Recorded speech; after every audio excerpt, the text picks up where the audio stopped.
Olá pessoal, sejam bem-vindas e bem-vindos ao canal do Ser Integral. Se você é uma pessoa que está realmente empenhada no próprio desenvolvimento pessoal, que busca um certo equilíbrio emocional ou estabilizar-se psiquicamente e se para atingir esse objetivo está disposta a pesquisar, a estudar e se transformar, esse vídeo é para você. Se você está nesse caminho, já sabe que nada cai do céu, que não existem milagres que você vai ter que se transformar. Mas como é que a gente se transforma? Este vídeo é sobre isso. Então vamos lá.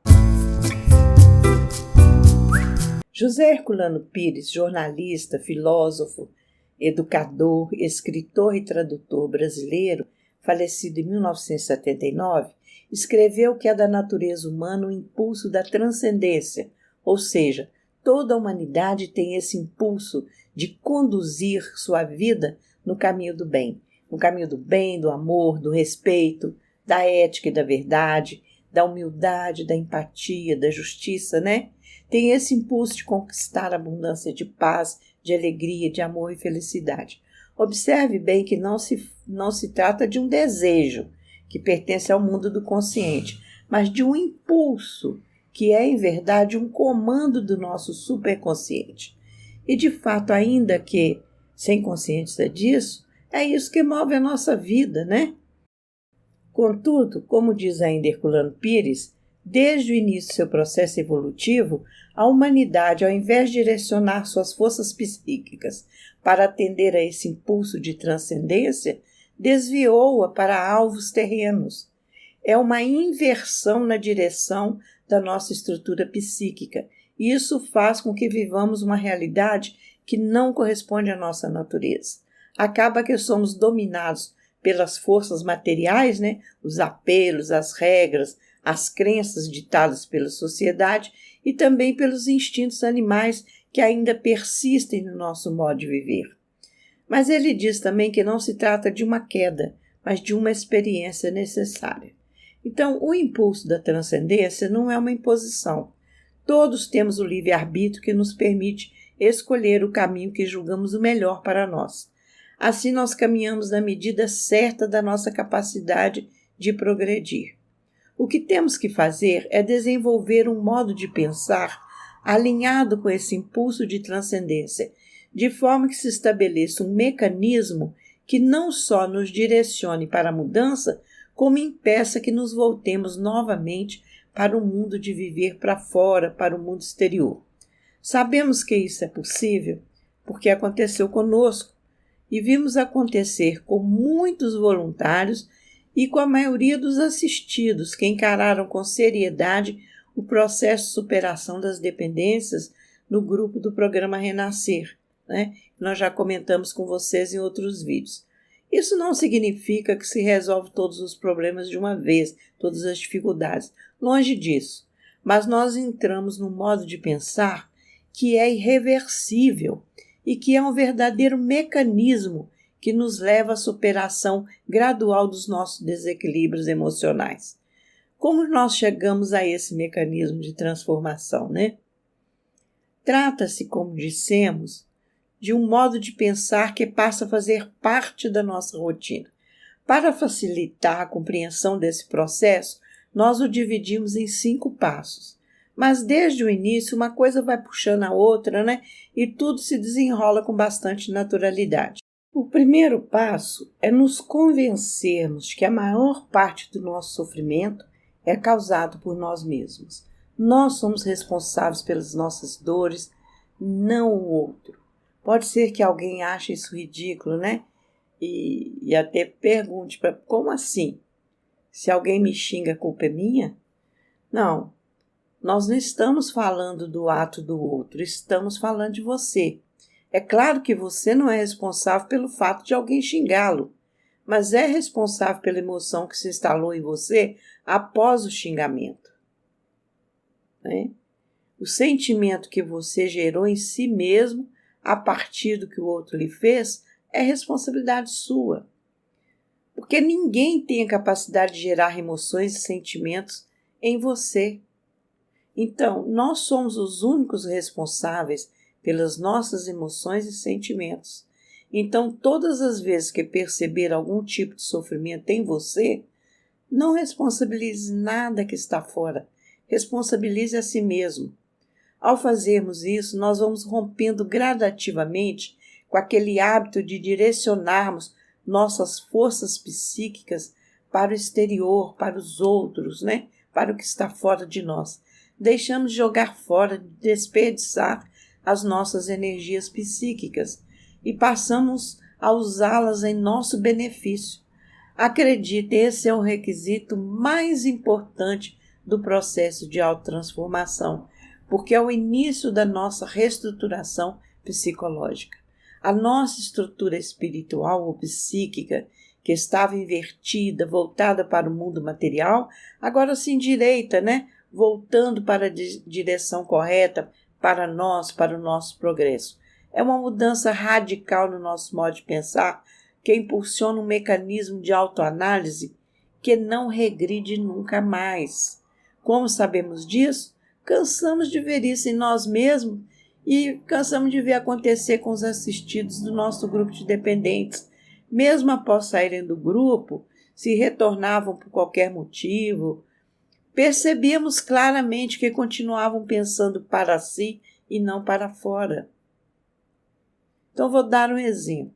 Um jovem que frequentava o grupo, ele me ligou muito chateado.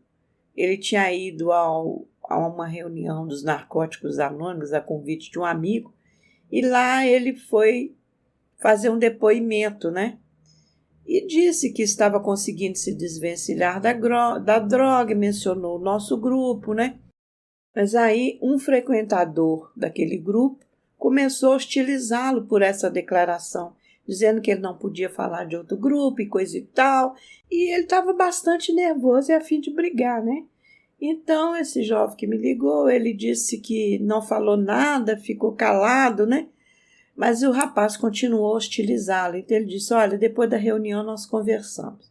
Então, quando ele me ligou, ele estava muito chateado porque ele disse que naquele momento ele sentira muita raiva do rapaz, mesmo não tendo respondido e mesmo não ofendendo o rapaz, ele tinha ficado com muita raiva. E ele então estava decepcionado consigo mesmo, porque ele acreditava que ele estava preparado o suficiente e que ele não teria mais, né, essas reações, né, ao que o outro faz, né? Então ele ficara um pouco decepcionado consigo mesmo.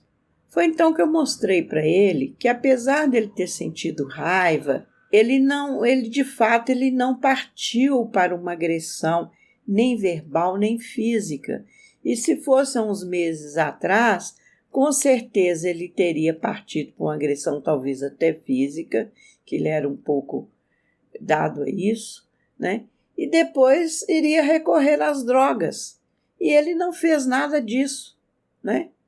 Mas o mais importante de tudo isso, e que eu mostrei para ele, é que ele, em momento algum, enquanto ele me relatava o acontecido, em momento algum ele responsabilizou o rapaz, o agressor, o ofensor, pelas emoções que ele estava sentindo, pela raiva que ele havia sentido. Em todo o tempo da narrativa, ele responsabilizava a si mesmo e estava chateado exatamente porque ele estava se analisando dessa forma. Ele não estava responsabilizando o outro. Então, isso é uma grande mudança. Ele rompera com o antigo modo de pensar para fora, né? Hoje, esse rapaz é voluntário no nosso grupo e continua pensando para si e não para fora. Então, é assim que nós começamos a criar um mecanismo que nos possibilitará canalizarmos essas forças psíquicas para o nosso progresso. Então, nos responsabilizarmos por nossas emoções e sentimentos é o primeiro e mais importante passo porque nos leva de volta à realidade que corresponde à natureza do ser humano, né? Além disso, esse modo de pensar aprofunda a nossa convicção de que precisamos nos autotransformar. E digo a você, sem medo de errar, que essa mudança no modo de pensar, mudar de pensar para fora para pensar para si, não é uma transformação difícil, é uma transformação que podemos fazer a curto prazo, né? Se nós nos dedicamos realmente a isso. Então, o primeiro passo é a autorresponsabilização.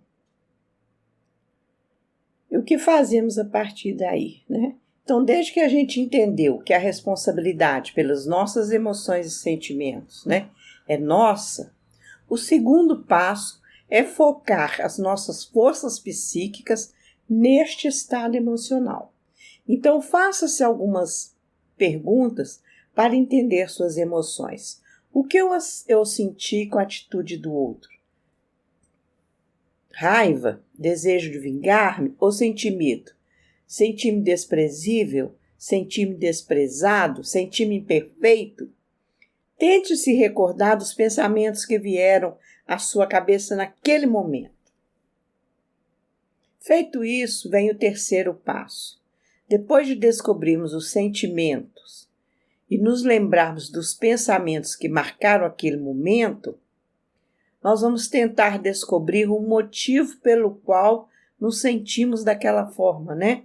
Tomando como exemplo o caso do rapaz que foi ofendido, né, na reunião do NA, ele já tinha identificado o sentimento de raiva, né, que ele sentiu pelo ofensor. Mas por que ele sentiu raiva?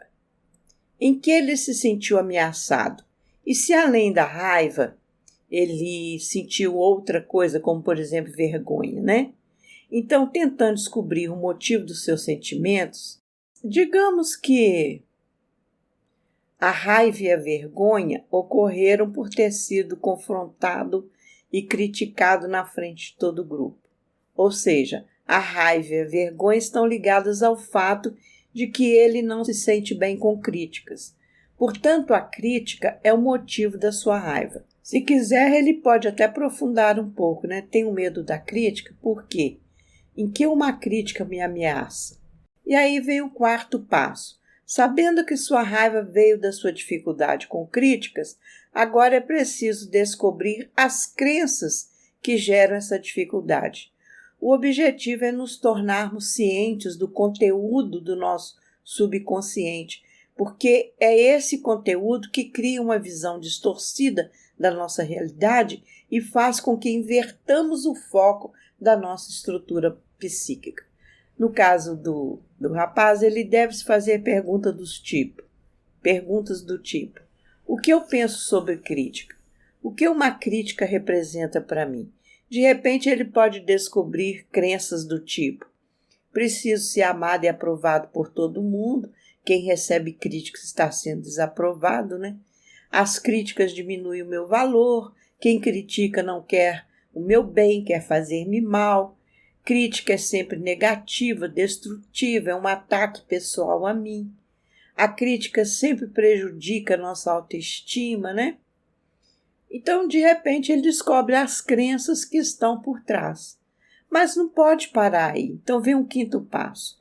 Consciente de que essas crenças o estão prejudicando, levando-o ao sofrimento, é preciso contestá-las, combatê-las e substituí-las por crenças mais realistas. Ou seja, você precisa modificar o que você pensa sobre críticas, no nosso exemplo, né? Já dissemos em outros vídeos que as crenças determinam nossos pensamentos, nossos sentimentos e emoções. Contudo, somente as crenças que nós consideramos verdadeiras podem influenciar a nossa vida. Então, ao contestar e combater as velhas crenças, surgem novas proposições e, dentre elas, pode surgir alguma que você considere verdadeira.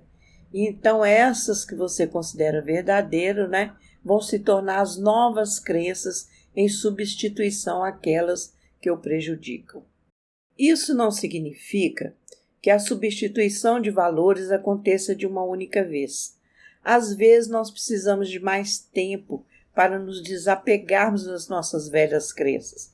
Por isso é possível que surjam crenças intermediárias e pouco a pouco nós vamos nos aperfeiçoando em termos de percepção dessa realidade macro, né, que nos cerca. Isso acontece porque no processo de substituição das velhas crenças não atua apenas o consciente, o subconsciente também atua. Então, o consciente ele vai atuar na busca de diferentes formas de enxergar aquela situação. No caso do exemplo que nós demos, diferentes formas de enxergar a questão da crítica, né? No exemplo do rapaz. Também na hora do confronto é o consciente que atua, né? A contestação, né? Também é o consciente que atua.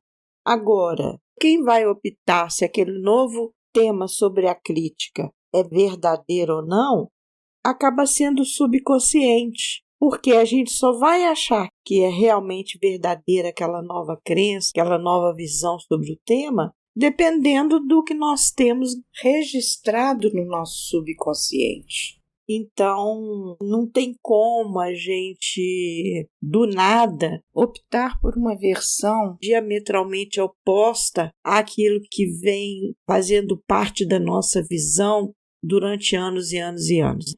Podemos até fazer uma opção consciente, mas ela não vai fazer parte da nossa visão da realidade, porque nós temos no subconsciente N camadas de crenças contrárias àquela da nossa opção consciente.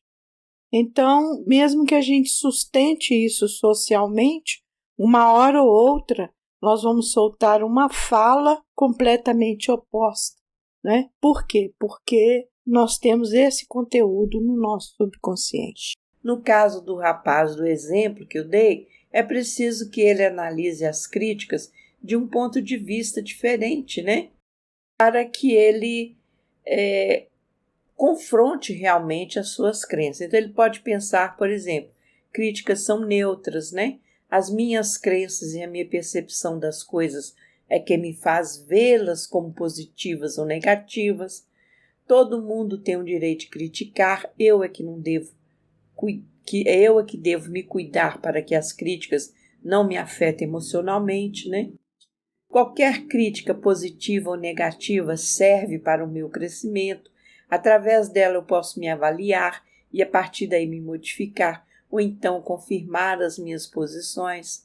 As críticas, por mais diretas que sejam, não são sobre mim, mas sobre minhas atitudes ou minha forma de pensar. Não preciso ser amado por todos e não tenho que buscar a aprovação de ninguém. Todo mundo tem o direito de amar ou não amar a quem quiser. Isto não é um problema meu. As pessoas criticam a partir das próprias crenças e valores que só servem para julgar a si mesmas. As crenças das pessoas que me criticam podem estar equivocadas tanto quanto as minhas. Nenhuma crítica pode modificar quem eu sou, ou seja, não pode agregar ou diminuir o meu valor. Esses exemplos que eu acabei de dar são proposições novas, opostas a que ele encontrou em si mesmo, né? E como que a gente chega nessas crenças? Nós temos que pesquisar. Vá na internet, se, por exemplo, no caso o rapaz, o problema dele era com crítica. Então, ele vai na internet e faça pesquisa sobre o que as pessoas pensam sobre críticas, leia artigos, né? E em cima disso você vai montar algumas proposições que se confrontam com as suas. Porque é assim que é importante, né? É assim que você vai checar as suas crenças e, ao confrontá-las, né, você encontra proposições que possam substituí-las. Esse novo modo de pensar precisa ser praticado. Todos os dias temos a oportunidade de nos emocionarmos, ou seja, todos os dias podemos nos indagar. Por que me senti assim, né? Em pouco tempo você deixará de culpar os outros pelos seus problemas, e isso significa que você está direcionando as suas forças psíquicas para si e não para fora. Significa que você entrou no processo de autotransformação. significa que você entrou no processo de pensar para si e não para fora. Então é isso, pessoal. Se vocês gostaram, acione o sininho, inscrevam-se no canal, deixem um comentário e principalmente compartilhem, né? Para que outras pessoas que necessitam ouvir o que nós acabamos de dizer também possam usufruir dessa mensagem. Até a próxima. Fiquem em paz.